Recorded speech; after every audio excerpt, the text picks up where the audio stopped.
बुद्धू बनना नहीं होता। तुम अगर ये मानसिकता लेकर के चलोगे, या आप में से कोई और लोग भी होते हैं ना कि गुड गाइज फिनिश लास्ट, कि आप अगर अच्छे आदमी हो तो आप ज़िंदगी में सबसे पीछे रहोगे और मार खाओगे और लात खाओगे, ये अगर पहले से सोच के चलोगे तो फिर तो तुम सच्चाई को हरवाने का काम कर रहे हो।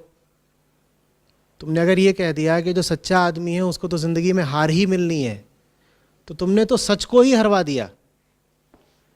ऐसे नहीं मानते, सच के साथ भी रहना है और सफल होके भी दिखाना है। नहीं तो हम क्या कह रहे हैं कि जो सच्चा जीवन जीने लग गया उसकी दुर्दशा ही होगी, हम ऐसा कह रहे हैं क्या? और अगर सच्चा जीवन जीने वाले की दुर्दशा ही होनी है तो फिर सच की ओर कोई क्यों आए? फिर तो झूठ और फरेब पे ही काम चलने दो ना। तुम वैष्णव मोमोज क्यों नहीं बेच सकते? ये तुम ढाबे पे आते हो, वो इतना बड़ा बड़ा क्यों प्रचारित करते हैं शुद्ध शाकाहारी वैष्णव ढाबा? क्यों करते हैं? उन्हें भी व्यापार ही करना है ना। क्या वो व्यापार में होने के बावजूद कोई ऐसी चीज़ लिखेंगे जो उनका व्यापार गिराए? निश्चित रूप से ये बोल करके कि उनका ढाबा शुद्ध शाकाहारी है, उनको व्यापार में भी लाभ ही हो रहा है। क्योंकि बहुत लोग ऐसे होते हैं जो ऐसी जगह पर नहीं खाना चाहेंगे जहाँ बगल में हड्डियाँ तोड़ी जा रही हों, कि आप इस मेज़ पर बैठ के खा रहे हो और बगल की मेज़ पर चिकन चल रहा है। बहुत लोग हैं जो नहीं खाना चाहेंगे। तो इस बात को तुम अपना एक सेलिंग पॉइंट क्यों नहीं बना सकते? फिर बोल रहा हूं, ऐसे हम कैसे करेंगे जहां जो अधर्मी हैं वो तो पूरे शातिर हैं और जिन्हें धर्म पर चलना है वो भोंदू हैं? ऐसे कैसे चलेगा?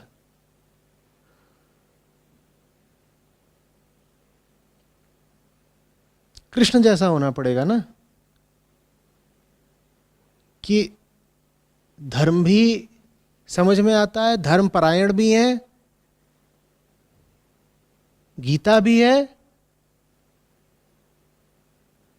और युद्ध नीति भी जानते हैं।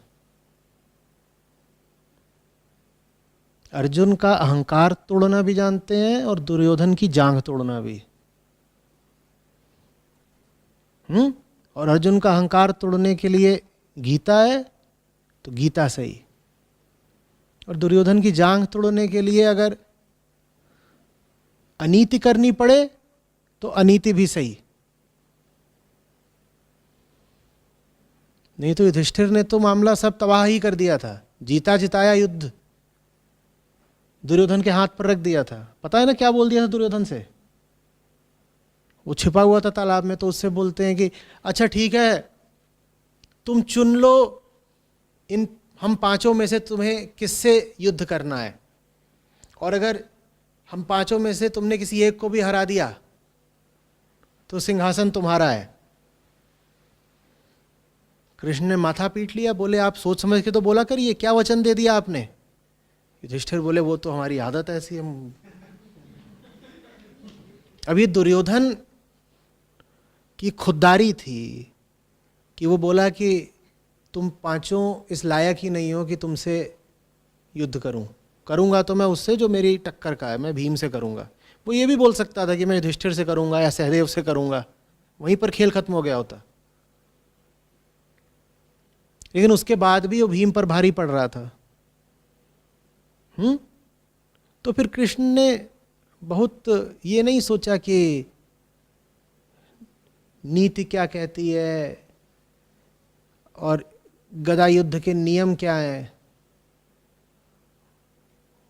उन्होंने कहा कि अगर सब कुछ नियमानुसार ही हुआ तो आज ये भीम को तोड़ देगा।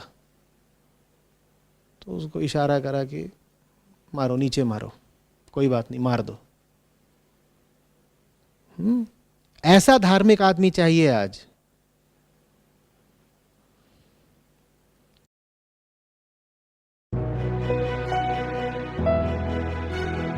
Mr. and Mrs. Khanna, once chief engineers, now chief sunrise seekers. They planned early so they could retire to more. More passion, more freedom, more life. Start your SIP today. Retire to more. An investor education and awareness initiative by HSBC Mutual Fund. Mutual fund investments are subject to market risks. Read all scheme-related documents carefully.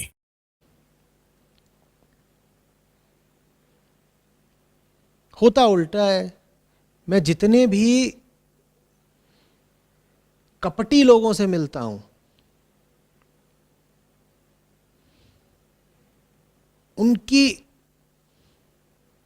धूर्तता की कोई सीमा नहीं। उनका दिमाग चल रहा है, वो महत्वाकांक्षी हैं, वो कुछ भी कर दिखाने को तैयार हैं, उनमें ऊर्जा पूरी है, वो दुनिया पर छा जाने के लिए हौसला रख रहे हैं। उनका आत्मविश्वास देखो। और मैं जितने भी तथाकथित सच्चे लोगों से मिल रहा हूँ, वो ऐसे हैं कि हम तो जी राम जी के भक्त हैं, हम तो कुछ नहीं करते, हम तो बस भजन करते हैं। डर जाते हैं, आचार्य जी क्या करें, आचार्य जी गोद में बैठा लो। ये क्या चल रहा है? ऐसे काम चलेगा?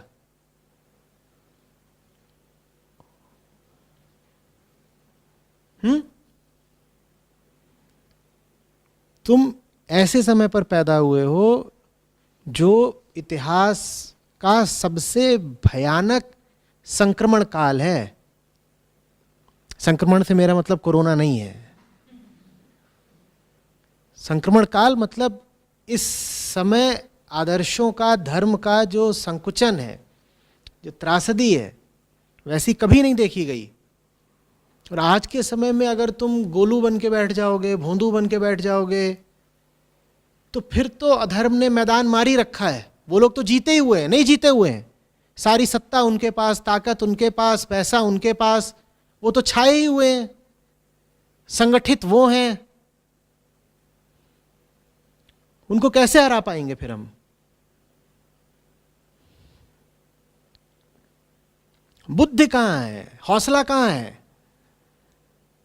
यह सारा बुद्धि और हौसला हमने पापियों के हिस्से ही छोड़ दिया है।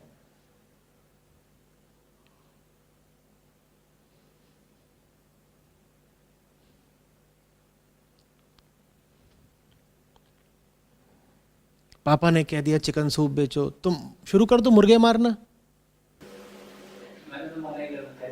अरे मना ही कर रखा, ये मुद्दा भी क्यों है आज की चर्चा में? वो प्रेशर कैसे दे पा रहे हैं तुम्हें? तुम गद्दे हो। वो भी आ जाते हैं काउंटर पे सामान वामान देखने के लिए इस तरीके से। क्यों आ जाते हैं? तुम्हारी दुकान है, पापा को तो मना नहीं कर सकते। क्यों नहीं मना कर सकते? दुर्योधन तो भाई था भीम का, वो जांग तोड़ सकता है, तुम पापा को नहीं मना कर सकते?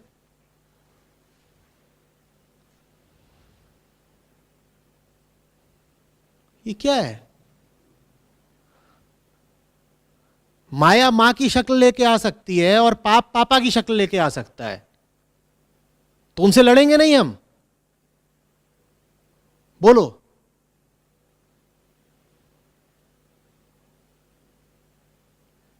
मैं नहीं कह रहा हूं कि सब माएँ माया होती हैं, सब पापा पापी होते हैं, लेकिन अगर मां माया बन गई हो और पापा पाप सिखा रहे हो, तो उनसे लड़ेंगे कि नहीं लड़ेंगे?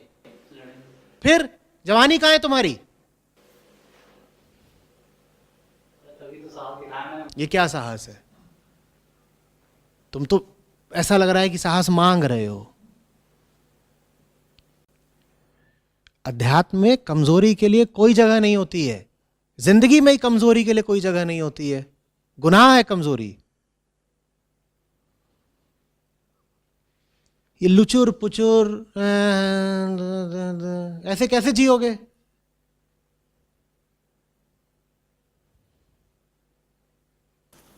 और सर जहाँ मैं काम करता हूँ मतलब वहाँ पे ये सब मतलब सारे सैंडविच सर्व होते हैं, तो फिर उसमें ये भी नॉन वेज भी सर्व होता है, वेज भी सर्व होता है, सारे सैंडविच सर्व होते हैं। तो इसी बात को प्रेरणा बना करके कुछ और शुरू करो ना। देखो, खुद को अभिव्यक्ति देने का एक अच्छा तरीका होता है स्वरोजगार। स्वरोजगार में रोटी भर ही नहीं कमाते हो, अपने भीतर की सृजनात्मकता को एक आकार भी देते हो।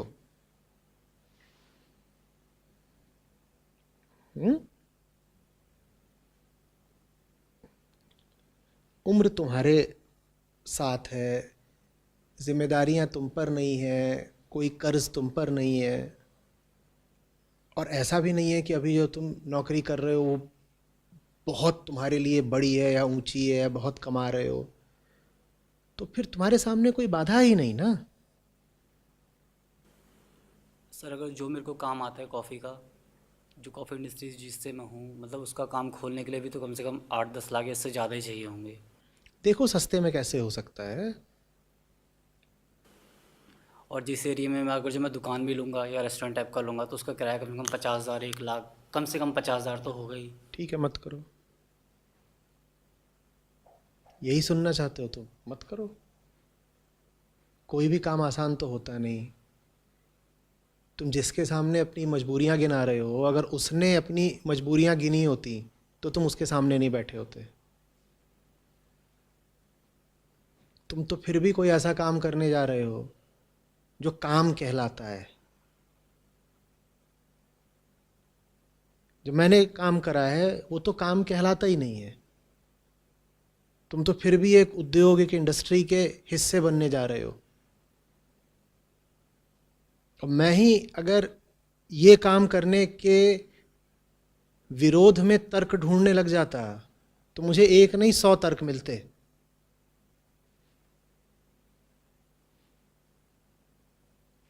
मजबूरियों का कोई अंत नहीं होता, और मजबूरियां गिनाने वाले को समझाया नहीं जा सकता।